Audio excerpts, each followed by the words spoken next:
The Greenbelt controversy exploding here at Queen's Park today. The Ford government is on the defensive after the Auditor General released a scathing report, which finds developers were not only given preferential treatment when the Greenbelt was opened up for housing, they helped direct the government on where to build and will make billions as a result. The process was biased in favor of certain developers and landowners.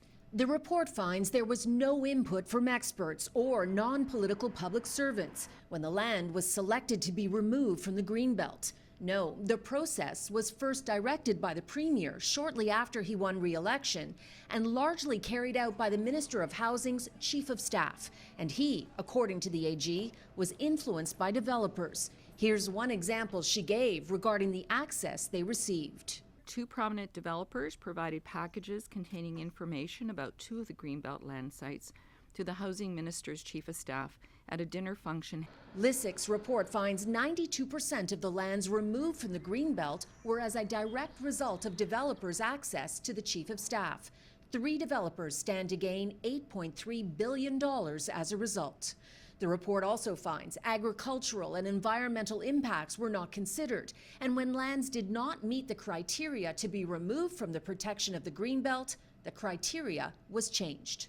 Is something stinky here? Yeah, we have concern around what we saw. Any of it criminal in nature in your mind? You know, that's outside of my purview. The opposition is calling for the Minister of Housing to resign and development on the Greenbelt to be frozen. The process is rigged to serve the very wealthy and the very powerful.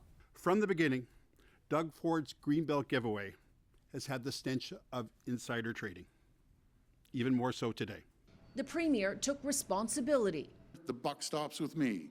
But Doug Ford claims neither he nor his housing minister had any idea how the land was selected and promises the process will be better the next time.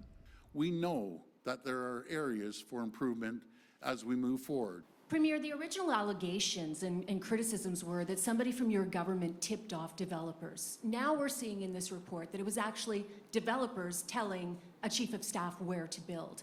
Isn't that just as bad? We accept the recommendations in this report.